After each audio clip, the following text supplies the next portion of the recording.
অয়ন, আমায় বাঁচাও প্লিজ। আমার জামার মধ্যে দেখো কিছু একটা ঢুকে গেছে। উফ, আমি মরে যাব মনে হচ্ছে। একটু দেখো তো প্লিজ। আহা, এত চিৎকার করছো কেন? এমনভাবে চিৎকার করছো মনে হচ্ছে কোনো সাপ ভিতরে ঢুকে গেছে। সেটা তো ঢোকেই। তোমায় যেটা বলেছি সেটা করো। দেখো তো, কোনো সাপ ঢুকলো। এটা কামড় দিচ্ছে আমার পিঠে অয়ন। অধরা রীতিমতো চিৎকার করেই চলেছে। ওইদিকে অয়নও অধরার পিঠের উপর থেকে জামাটা সরিয়ে নিয়ে অধরার পিঠ ভালো করে চেক করতে লাগলো। কোথাও কিছুই দেখা যাচ্ছে না। অয়ন আরও কিছু সময় ভালো করে পরখ করে নিতে অধরা বিরক্তির সুরে বলতে লাগলো। এই, তুমি কি আমার পিঠ দেখছো নাকি কি ঢুকেছে সেটা দেখছো? আরে ভাই, আমি শুধু শুধু তোমার পিঠ দেখতে যাব কেন? দেখার মতো আরও অনেক কিছুই আছে, সেসব বাদ দিয়ে কি কেউ পিঠ দেখতে পারে? আমি তো তোমার জামার মধ্যে কি ঢুকেছে সেটা খুঁজছি। আমার বোকা বানানো এতটা সহজ নয়। আমি জানি তোমার চোখে সব সময় খারাপ দিকেই দৃষ্টিপাত করে। আর তুমি আমার ভেতরে কি ঢুকলো সেই দিকে না তাকিয়ে আমার পিঠ দেখছো। স্ত্রীদের এই হলো একটা দোষ, মানে নিজের স্বামীকে সন্দেহ করা ছাড়া তাদের মনে হয় আর কোনো কাজ থাকে না। তোমরা সন্দেহের কাজ করো দেখেই আমরা সন্দেহ করি। তোমার ভালো হয়ে গেলেই তো আমরা আর অযথা তোমাদের সন্দেহ করি না।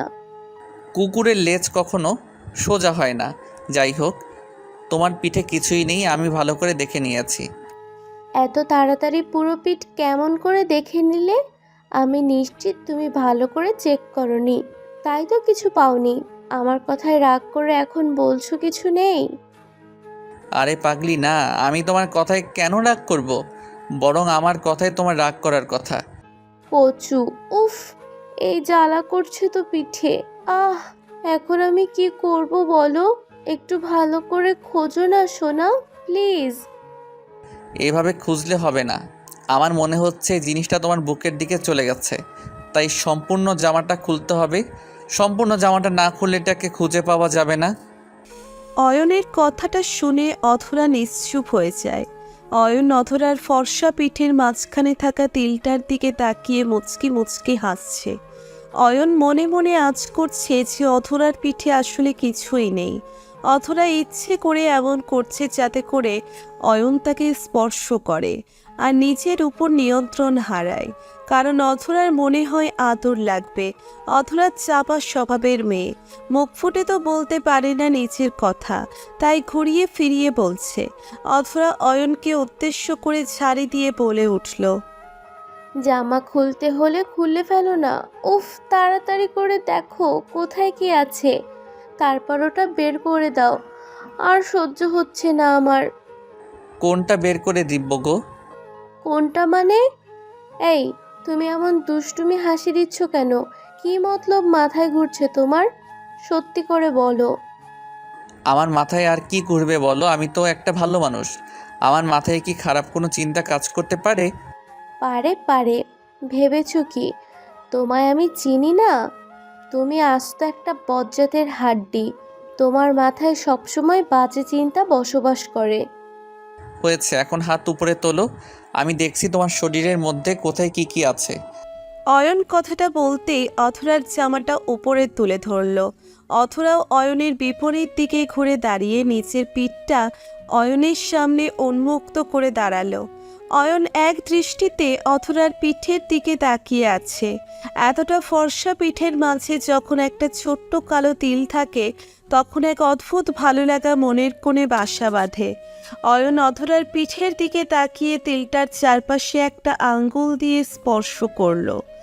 অয়নের স্পর্শ অধরার পিঠে থাকা তিলটার উপর পড়তেই অধরার শরীরের মধ্যে মৃদু কম্পন অনুভূত হয়। অধরার কম্পন যেন অয়নের বুকের মধ্যেও কম্পনের সৃষ্টি করল। অয়ন অধরার পিঠের তিলটার উপর থেকে নিজের হাত সরিয়ে নিয়ে এই তিলটার দিকে নিজের ঠোঁটজোড়া এগিয়ে দিতে লাগলো।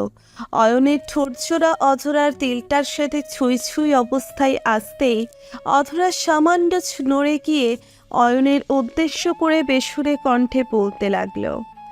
এসব কি হচ্ছে অয়ন? তোমায় তোমার কাজটা করতে বলেছি, আর তুমি কি না চুপ করে দাঁড়িয়ে আছো? আর আমি চুপ করে কোথায় দাঁড়িয়েছিলাম? আমি তো আমার কাজটাই করতে যাচ্ছিলাম, তুমি তো নিজেই সরে গেলে। 20 মিনিট ধরে পিঠে হাত বুলিয়ে দিলে কে সহ্য করে দাঁড়াবে বলুন মহারাজ? আপনাকে দেখতে বলেছি, হাত বোলাতে বলিনি। আমি ভালো করে দেখেছি কোথাও কিছু নেই, তাই তো হাত বুলিয়ে আরও ভালো করে দেখছিলাম। হ্যাঁ, বুঝতে পেরেছি, হয়তো পালিয়ে গেছে। যাই হোক, আমার অনেক কাজ পড়ে আছে, আমি এখন আসছি। অধরা কথাটা শেষ করতেই নিচের জামাটা নিয়ে অয়নের সামনে দিয়ে চলে যেতে নিল। অয়ন তুম করে অধরার হাত ধরে অধরাকে এক হ্যাচকা টান দিয়ে নিচের বুকের উপর নিয়ে এলো। অধরার চুলগুলো তার কানের পিছনে গুছিয়ে দিয়ে অয়ন অধরার কানের কাছে ঠোঁটছোড়া নিয়ে গিয়ে ফিসফিস করে অধরাকে বলতে লাগলো, এই অধরা এমন করো কেন সব সময়? একটু দাও না, দেখতে চলে কেন যাচ্ছ? এই এই এই, তোমার কণ্ঠস্বরে আমি স্পষ্ট দুষ্টুমি দেখতে পাচ্ছি। আমার কাজ আছে, একদম আমার কাজ ডাকবে না।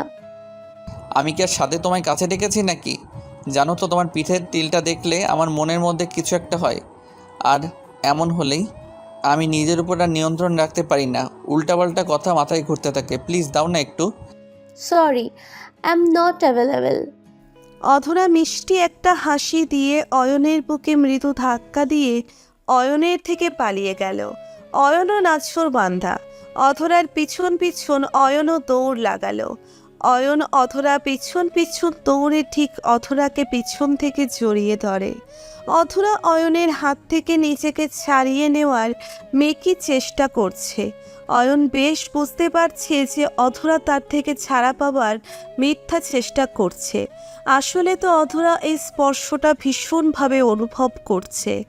অয়ন অধরার চুলগুলো সরিয়ে দিয়ে অধরার ঘাড়ে মুখ গুজে দিল। অধরার ঘাড়ে মুখ গুজে দিয়ে অয়ন পাগলের মতো চুমু খেতে লাগলো। অধরা অয়নের হাতের উপর নিচের হাত দিয়ে রেখেছে। অয়ন অধরার ঘাড়ে গলায় চুমু খেতেই দম করে অধরা অয়নকে অবাক করে দিয়ে অয়নের দিকে মুখ ঘুরিয়ে তাকিয়ে অয়নের ঠোঁটের সাথে নিজের ঠোঁটছোড়া এক করে চেপে ধরল। অয়নও আলতো করে অধরার ঠোঁটছোড়া নিজের দখলে নিয়ে চুমু খেতে লাগলো। ভালোবাসাটা এমনই হয়, একজন তো একটু মেকি লজ্জা ও অনিচ্ছা দেখাবেই, তবে বিপরীত পাশের লোকটা সেসব মেকি কৃপণতাকে তোয়াক্কা না করেই নিজের ভালোবাসাকে আদায় করে নেবে। অয়ন অধরার ঠোঁটছোড়া কিছু সময় পর ছেড়ে দিতেই অধরা খানিকটা হাঁপাতে হাঁপাতে অয়নকে উদ্দেশ্য করে বলতে লাগলো, এই, এখন রান্নার কাজ বাকি আছে, তাছাড়া আজ বিকেলে তো আমরা ও বাড়ি যাব। এখন আদর করা একদম চলবে না। আরে সমস্যা নেই তো, রান্না করতে তো আর বেশি সময় লাগবে না। তাছাড়া আমার আদর শেষ হতে কি অনেক সময় লাগে নাকি? অল্প সময়ের মধ্যেই হয়ে যাবে। হয়েছে কি, অল্প সময়ের মধ্যে হয় আর কি বেশি সময়ের মধ্যে হয় আমার জানা আছে। আপনার তো শুরু হলে শেষ হবার নাম নেই, একদম ননস্টপ চালিয়ে যেতে পারেন। আপনাকে আমার হাড়ে হাড়ে চেনা আছে। একটা নিরপরাধ ব্যক্তির নামে তুমি এসব অভিযোগ করতে পারো না অধরা। আমি মানছি আমার লেট হয়, তবে এটাও সত্যি লেট করে হলেও সুখ কিন্তু একদম সেই পাওয়া যায়। তার বলতে পুরো জান বেরিয়ে যায়। এখন চলো তো আমার সাথে রান্নাঘরে, আমি রান্না করব আর তুমি গল্প করবে। চলো চলো। ধুর চাই, আমার মুখ থেকে এখন গল্প আসবে না, আমি এমনি ভেরি আপসেট নাও। ওরে বাবালে, তাই? বাবু তো আপসেট হয়ে গেছে গো, এত আপসেট কেন? তুমিও না আসলে একটা দুষ্টু মেয়ে, এমনভাবে কথা বলো যে আমি যত সিরিয়াস হয়ে থাকতে চাই না কেন আমার হাসি আসবেই। চলো রান্না করে, তারপর বোঝাচ্ছি গল্প কাকে বলে। অয়ন অধরাকে কোলে তুলে নিয়ে রান্নাঘরে চলে আসে। অয়ন রান্নাবান্না না জানলেও অধরার রান্নাবান্নার কাজের মধ্যে 12টা ঠিক বাজাতে জানে। অধরা জানে অয়ন রান্না করার সময় এসে তাকে তো হেল্প করবেই না, বরং ফাজলামি করবে। তবে তবুও অধরার অয়নকেই চায়, কারণ অয়নের এই দুষ্টু মিষ্টি পাগলামিগুলো অধরাকে মন থেকে শান্তি দিয়ে থাকে। অয়ন অধরার সাথে রান্নাঘরে এসে অধরার পাশেই দাঁড়ালো। অধরা রান্না করছে আর অয়ন অধরার দিকে এক দৃষ্টিতে তাকিয়ে আছে। অথরাও আর চোখে বারবার অয়নের দিকে তাকাচ্ছে আর মুচকি মুচকি হাসছে। অথরা একটা পাক্কা হাসি দিয়ে অথরার পিছন থেকে অথরার কোমর জড়িয়ে ধরে। অথরা আপন মনে রান্না করছে আর অয়নকে উদ্দেশ্য করে বলছে, কি ব্যাপার জনাব, আপনার বুঝি আবার দুষ্টুমি করতে ইচ্ছে করছে? হুম, আমার এখন জাস্ট আমার কিউটিকে জড়িয়ে ধরে তার শরীরের উষ্ণতা নিতে ইচ্ছে করছে। তাই বুঝি? আচ্ছা অয়ন, আমাদের বিয়ের তো প্রায় 2 বছর হতে চললো, আমরা কবে বেবি নিব? যখন সময় হবে ঠিক তখন। কেন, আপনার বুঝি এখনই বেবি চাই? কি বোকার মতো কথা বলছো তুমি? প্রত্যেকটা নারী মাতৃত্বের স্বাদ নিতে চায়, এটাই তো একটা নারীর কাছে পাওয়া। মাতৃত্বের স্বাদ নিতে চায় না এমন নারী তুমি খুঁজেও পাবে না। হুম। কি? আমি একটা বিষয় লক্ষ্য করেছি, বেবি নেওয়ার কথা বললেই তোমার মুখের ওপর চিন্তার ছাপ আর উদয় হয়। তুমি কি চাও না আমাদের বেবি হোক, নাকি অন্য কোনো বিষয় আছে? অন্য কোনো বিষয় মানে? আরে অন্য কোনো বিষয় মানে বুঝতে পারলে না? ওই যে ছেলেদের যে সমস্যাগুলো থাকে আর কি, এমন কিছু কি আছে তোমার? অথরার কথাটা শুনে অয়ন থমকে যায়। অথরার কথাটা অযৌক্তিক নয়, কারণ প্রত্যেকটা নারী মা হতে চায়। আর যখন তার স্বামী বারবার এই বিষয়টা এড়িয়ে চলে, তখন বুঝে নিতে হয় যে যার মধ্যে হয়তো কোনো সমস্যা আছে। তা না হলে কেউ কেন বারবার এটাকে এড়িয়ে চলবে? অয়নকে নীরব দেখে অথরা অয়নের দিকে তাকিয়ে আবারও বলতে লাগলো, কি হলো অয়ন, এমন চুপ করে গেলে যে? কিছু বলো না কেন তুমি? কি বলবো সেটাই ভাবছি আমি। কেন? সত্যিটা বলতে এত ভয় কিসের? আর ভাবার বা কি আছে? আমি তোমার থেকে কিছু জানতে চাইছি, আর তুমি সেটা বলতে কেন পারছো